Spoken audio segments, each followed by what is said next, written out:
पाकिस्तान किंवा बांगलादेश किंवा इतर कोणताही देश जर त्यांना भारतामध्ये घ्यायचं असेल तर त्या संदर्भामधलं जे काय आर्टिकल आहे त्या आर्टिकलचं आज आपण चर्चा करणार आहोत. नमस्कार, निश्चय MPSC अकॅडमीच्या ऑनलाईन प्लॅटफॉर्मवरती तुमचं खूप स्वागत आहे. आपलं जे काही संविधान सिरीज या नावानं जे काही सिरीज चालू आहे ज्याच्यामध्ये आपण भारतीय राज्यघटनेमधल्या प्रत्येक आर्टिकलला डिटेलमध्ये अभ्यास करणार आहोत. तर त्याचं आजचं जे काही आर्टिकल आहे ते आर्टिकल 2 किंवा अनुच्छेद 2 किंवा कलम 2 याचा आपण अभ्यास आज करणार आहोत. तर बघा, आर्टिकल 2 मध्ये काय लिहिलेलं आहे की नवीन राज्ये दाखल करून घेणे किंवा स्थापन करणे, आणि तिथं 2 किंवा 2A असं पण एक आर्टिकल आहे. तर ते आर्टिकल काय आहे किंवा आर्टिकल 2 काय आहे हे डिटेलमध्ये आपण बघणार आहोत. तर फक्त 2 ला बघूया. आता बघा पहिले की 2 मध्ये काय म्हणलं बघा, नवीन राज्ये दाखल करून घेणे किंवा स्थापन करणे, म्हणजे असा भाग भारतामध्ये दाखल करून घ्यायचे जो भारताचा भाग नाहीये. म्हणजे बघा, admission and establishment of new states म्हणजेच आर्टिकल 2 हे अशा भूभागासंदर्भात, अशा घटकासंदर्भात बोलत आहे की जो भारतीय भूभागाचा, भारतीय टेरिटरीचा किंवा भारतीय संघराज्याचा भाग नाहीये. म्हणजे मी मगाशी जे तुम्हाला म्हणलं सुरुवातीला की जर पाकिस्तानला भारतामध्ये ऍड करून घ्यायचंय किंवा बांगलादेशला किंवा इतर कोणताही भाग जो आहे पृथ्वीवरचा जो भारताचा सध्या भाग नाहीये, जर त्याला भारतामध्ये घ्यायचं असेल तर ते आर्टिकल 2 मध्ये होईल. आणि ते कसं होईल हे या आर्टिकल मध्ये सांगितलं गेलेलं आहे. आणि इथं काय म्हणलंय बघा, संसदेला तिला योग्य वाटतील अशा अटींवर व शर्तींवरती नवीन राज्ये संघराज्यामध्ये दाखल करून घेता येतील किंवा स्थापन करता येतील. आता इथं 2 शब्द आहेत बघा, ऍडमिशन अँड इस्टॅब्लिशमेंट. याला मराठी असं म्हणता येईल की दाखल करून घेणे, दाखल करणे, आणि इथं स्थापना करणे, त्या राज्याची स्थापना करणे. तर मग असं काही सध्या किंवा आतापर्यंत भारतामध्ये झालेलं आहे का? तर हो, झालेलं आहे. म्हणजे बघा, भारत हा 1947 ला बनला आणि त्याच्यानंतर भारताचा नकाशा खूप जास्त वेळेला बदललेला आहे. म्हणजे आता आपल्याकडे 28 राज्य आहेत, बरोबर, आणि 8 केंद्रशासित प्रदेश किंवा त्यालाच आपण युनियन टेरिटरीज म्हणतो.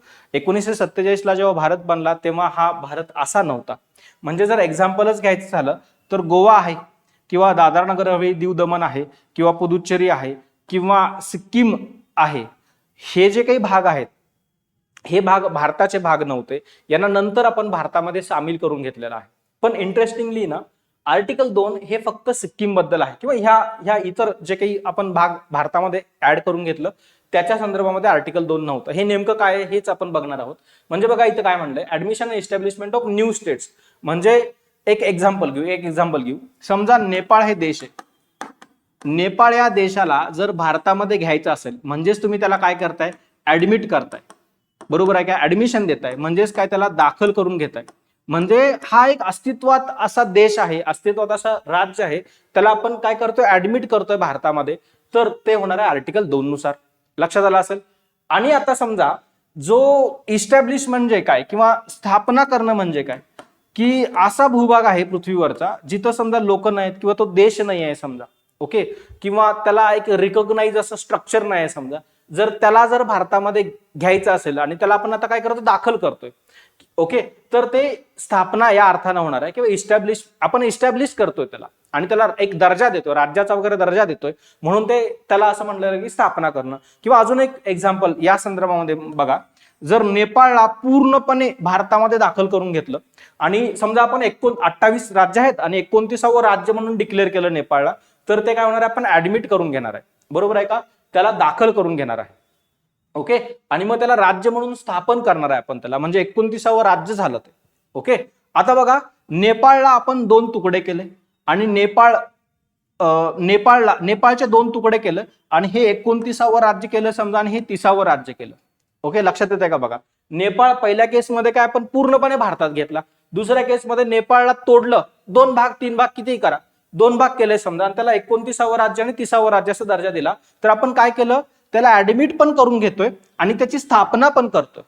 लक्षात येत आहे? म्हणजे पूर्णपणे ऍज इट इज केलं तर ते फक्त ऍडमिट होणार आहे, त्याला काही तोडमोड केली तर त्याच्यामध्ये ऍडमिशन आणि स्थापना किंवा दाखल करून घेणं आणि स्थापना करणं ह्या दोन्ही गोष्टी आल्या. पण हे सगळं करत असताना आर्टिकल 2 मध्ये अजून काय सांगितलेलं बघा, संसदेला तिला योग्य वाटतील अशा अटींवर आणि शर्तीवर म्हणलंय. म्हणजेच आर्टिकल 2 संदर्भामध्ये जो काय अधिकार आहे, मग मी असं इथं असं लिहू शकतो, आर्टिकल 2 चा जो काय अधिकार आहे तो कुणाला आहे, संसदेला आहे. ओके, संसदेला आहे. आणि फक्त संसदेला आहे का, हो, तर फक्त संसदेला आहे, फक्त संसदेला हा अधिकार आहे. म्हणजेच महाराष्ट्र असं नाही म्हणू शकत की आम्ही एक भाग घेतो आणि तो भारतामध्ये ऍड करून घेतो, नाही. हे कुणाला अधिकार आहे, तर संसदेला आहे. आणि संसद कोणतंही काम कशाने करतं, तर कायद्याने करतं. संसद कोणतंही काम कशाने करतं, तर कायद्याने करतं. तर आर्टिकल 2 मध्ये इथे लिहिलंय बघा, संसदेला तिला योग्य वाटतील अशा अटींवर आणि शर्तीवरती कायद्याद्वारे, आपण काय काय वर्ड बघितला बघा, संसद हा वर्ड बघितला, कायद्याद्वारे म्हणला. आणि इथं अजून एक इंटरेस्टिंग आहे बघा, की तिला योग्य वाटतील अशा अटींवर आणि शर्तीवर. आता हे आर्टिकल 2 चं जर तरतूद असेल तर संसद हे काय करतं, साध्या बहुमतानं करतं किंवा साधं विधेयक असतं, साधं विधेयक असतं किंवा सिंपल बिल असतं, ते सिंपल बिल असतं. या पद्धतीनं संसद हे करणार आहे. पण अजून एक जो कीवर्ड मी मगाशी म्हणला तुम्हाला, संसदेला योग्य वाटतील अशा अटींवर. ओके, म्हणजेच काय, संसदेला योग्य वाटतील अशा अटी आणि शर्ती. ओके, म्हणजेच अटी, नियम जे काय असेल, जी काही पद्धत असेल, ते राज्य काय त्याला दर्जा द्यायचा हे काय ठरवणार आहे, संसद ठरवणार आहे. म्हणजेच काय, समजा मी मगाशी आपण जे एक्झाम्पल म्हणलं की नेपाळ हे जस्ट मी एक्झाम्पल घेतोय, नेपाळला आपण जेव्हा जर भारतामध्ये ऍड केलं तर त्याला पूर्णपणे राज्याचा दर्जा द्यायचा, हे कोण ठरवणार, संसद ठरवणार. की त्याला काही सहयोगी राज्य वगैरे काही बनवायचं आहे का, तर ते कोण ठरवणार आहे, तर संसद ठरवणार आहे. किंवा त्याला केंद्रशासित प्रदेश बनवायचा आहे का, तर हे कोण ठरवणार आहे, संसद ठरवणार आहे. ओके, तर असं काही एक्झाम्पल आहे का भारतामध्ये, तर हो आहे. म्हणजे भारतामध्ये सिक्कीम हा भारताचा भाग झाला. 1974 ला 35वी घटनादुरुस्ती झाली आणि 1974च्या 35व्या घटनादुरुस्तीचा, म्हणजे मी याला शॉर्ट मध्ये असं लिहितो बघा, कॉन्स्टिट्यूशनल अमेंडमेंट ऍक्ट. आणि कधी झाला, हे 1974 ला.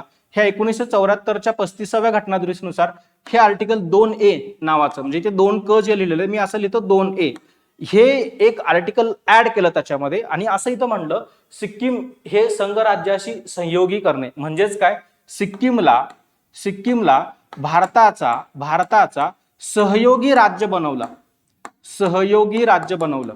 सहयोगी म्हणजेच काय, असोसिएट स्टेट असं राज्य बनवलं. इथे म्हटलं बघा, संविधान 36वी दुरुस्ती 1975. आता हे गाळला, हे नंतर बघू.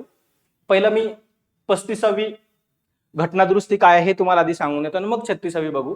तर इथं काय झालं, सिक्कीम हा पूर्णपणे राज्य बनला नव्हता 1974 ला. म्हणजे महाराष्ट्र हे पूर्णपणे एक राज्य आहे, कर्नाटक, गुजरात, पंजाब हे पूर्णपणे राज्य आहेत, म्हणजे राज्याचा दर्जा आहे. तसं 1974च्या 35व्या घटनादुरुस्तीने सिक्कीमला सहयोगी राज्य म्हणून दर्जा दिला होता. पण प्रॉब्लेम झाला, जर आपण काल एक आर्टिकल बघितलं बघा, आर्टिकल 1 मध्ये आपण आर्टिकल 1 च्या क्लॉज 3 मध्ये, ओके, जर कोणाला आठवत नसेल तर कालचा व्हिडिओ आपण जाऊन बघा तुम्ही. आर्टिकल 1 च्या क्लॉज 3 मध्ये की भारताचा भूभाग म्हणजेच भारताचं राज्यक्षेत्र, म्हणजेच भारताचं टेरिटरी म्हणजे काय सांगितलं होतं, तर भारताच्या भूभागामध्ये, भारताच्या राज्यक्षेत्रामध्ये काय असतील, राज्ये असतील आणि काय असतील, केंद्रशासित प्रदेश असतील म्हणजेच युनियन टेरिटरी असतील. आणि काय असतील, की जे काही संपादित केला जाणारा, म्हणजेच काय, की ॲक्वायर्ड टेरिटरीज असतील, संपादित प्रदेश, असं मी शॉर्ट मध्ये लिहितो, संपादित प्रदेशाचे असतील असं त्याचा अर्थ झाला. आता बघा, इथे 35वी घटनादुरुस्ती झाली आणि सहयोगी राज्य म्हणून दर्जा दिला. आता लोकांनी असा प्रश्न विचारला की भारताचा भूभाग म्हणजे कोण आहे, तर ही तिघं मिळून आहेत. म्हणजे काय, राज्य आहे, केंद्रशासित प्रदेश आहे आणि संपादित प्रदेश आहे. आणि तुम्ही हे सिक्कीम हे सहयोगी राज्य म्हणून दर्जा दिलेला आहे, तर हे नेमकं कुठं आहे. म्हणजे आर्टिकल 1 च्या किंवा भारताच्या भूभागामध्ये हे काही नाहीच आहे असा त्याचा अर्थ झाला. ओके, म्हणून मग परत लगेच पुढल्या वर्षी, खरं तर 2-3 महिन्यानंतर, की 36वी घटनादुरुस्ती केली. 36वी घटनादुरुस्ती केली कधी, 1975. आणि ह्या 1975च्या 36व्या घटनादुरुस्तीनुसार हे जे काय आर्टिकल 2 आपण जे आता वाचलं हे रद्द केलं. हे काय केलं, रद्द केलं आणि ह्या सिक्कीमला पूर्ण राज्याचा दर्जा दिला. पूर्ण राज्याचा दर्जा दिला. कुणाला? सिक्कीमला पूर्ण राज्य बनवलं. आणि हे कितवं राज्य बनलं? तर 22वं राज्य बनलं. ओके, 22वं राज्य बनलं. आता किती राज्य आहेत? तर 28 राज्य आहेत. याला 22वं राज्य बनवलं, 22व्या राज्याचा दर्जा दिला. याचे खूप इंटरेस्टिंग स्टोरी आहे. म्हणजे की सिक्कीम मधल्या लोकांचं एका अर्थानं मतदान घेतलं गेलेलं आहे की बाबा सिक्कीमला भारतामध्ये यायचंय की पूर्णपणे स्वतंत्र असा देश म्हणून राहायचंय. तर सिक्कीममध्ये 1975ला मतदान झालं आणि त्या 1975च्या त्या सिक्कीम मधल्या मतदानानुसार 97% लोकांनी असं सांगितलं की आम्हाला भारतामध्ये जायचंय, भारताचं राज्य बनायचंय. आणि त्याच्यानुसार मग त्या मतदानाच्या नंतर भारतामध्ये घटनादुरुस्ती झाली आणि त्या घटनादुरुस्तीमुळे भारतामध्ये सिक्कीम हे राज्य ऍड झालं. ओके, तर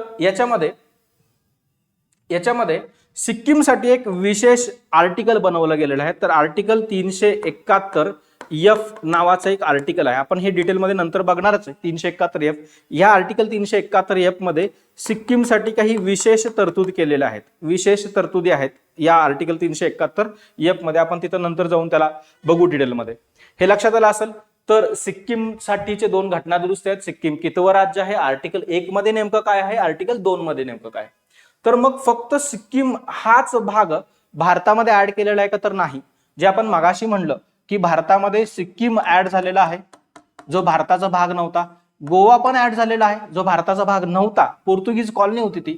त्यानंतर पुदुच्चेरी पण ऍड झालेला आहे, बरोबर, जो भारताचा भाग नव्हता. त्यानंतर दादरा नगर हवेली आणि दीव दमन हे पण ऍड झालेले आहेत भारतामध्ये, जे भारताचे भाग नव्हते. पण हे जरी सगळे ऍड झाले असतील तरी पण सिक्कीम हे आर्टिकल 2 नुसार भारतामध्ये ऍड झालेलं आहे, हे नेहमी लक्षात ठेवा. तर मग हे बाकीचे जे काही भाग आहेत, आता जे सध्या भारतामध्ये गोवा हा राज्य आहे, पुदुच्चेरी हे केंद्रशासित प्रदेश आहे, दादरा नगर हवेली दीव दमन हे केंद्रशासित प्रदेश आहे. यासाठीचं आर्टिकल जे होतं ते आर्टिकल 368 नुसार घटना दुरुस्ती केली आणि या घटना दुरुस्तीनुसार हे 3 जे काही भाग आहेत हे भारतामध्ये ऍड झाले. मग तुम्ही म्हणाल मग सिक्कीम राज्य आहे, गोवा पण राज्य आहे. पण गोवा जेव्हा बनलं तेव्हा गोवाला युनियन टेरिटरी किंवा केंद्रशासित प्रदेश असं बनवलं गेलं होतं. ओके, नंतर त्याला राज्य बनवलं गेलेलं आहे. मग मला एक इंटरेस्टिंग पार्ट असं सांगायचंय, आर्टिकल 2 कोणाबद्दल बोलतं? जो भारताचा भाग नाही आहे आणि जर त्याला भारतामध्ये घेऊन जर राज्य बनवायचं असेल, तर ते कुणानुसार होणार आहे? आर्टिकल 2 नुसार होणार आहे. पण जर जो भारताचा भाग नाही आहे आणि जर त्याला भारतामध्ये घ्यायचं असेल आणि त्याला युनियन टेरिटरी म्हणजेच काय केंद्रशासित प्रदेश बनवायचा असेल, तर त्यासाठी तुम्हाला भारताचं जे काही राज्यघटना आहे त्याचा आर्टिकल 368 नुसार घटनादुरुस्ती करावी लागेल आणि घटनादुरुस्ती करून त्याला भारतामध्ये केंद्रशासित प्रदेशाचा दर्जा द्यावा लागेल. जर भारताचा, मी परत एकदा कन्क्लूड करतो बघायला, की जर भारताचा एखादा भाग नाही आहे आणि जर त्याला भारतामध्ये घेऊन जर राज्य बनवायचं असेल तर ते आर्टिकल 2 नुसार होणार आहे. पण राज्य सोडून दुसरं काहीतरी तुम्ही बनवताय म्हणजे युनियन टेरिटरी वगैरे बनवताय तर ते आर्टिकल 2 नुसार होणार नाही. तर मग 2 नुसार होणार नाही म्हणजे कशानुसार होईल?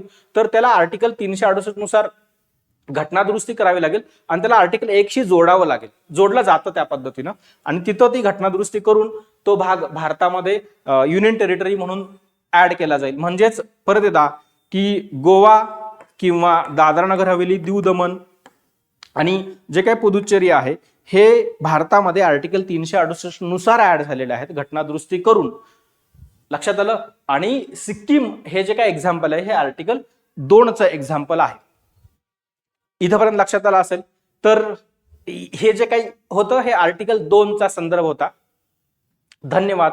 आपला जे काही पुढला आर्टिकल असेल ते आर्टिकल 3 आपण उद्याच्या लेक्चरला त्याच्यावरती डिस्कशन करू. थँक्यू.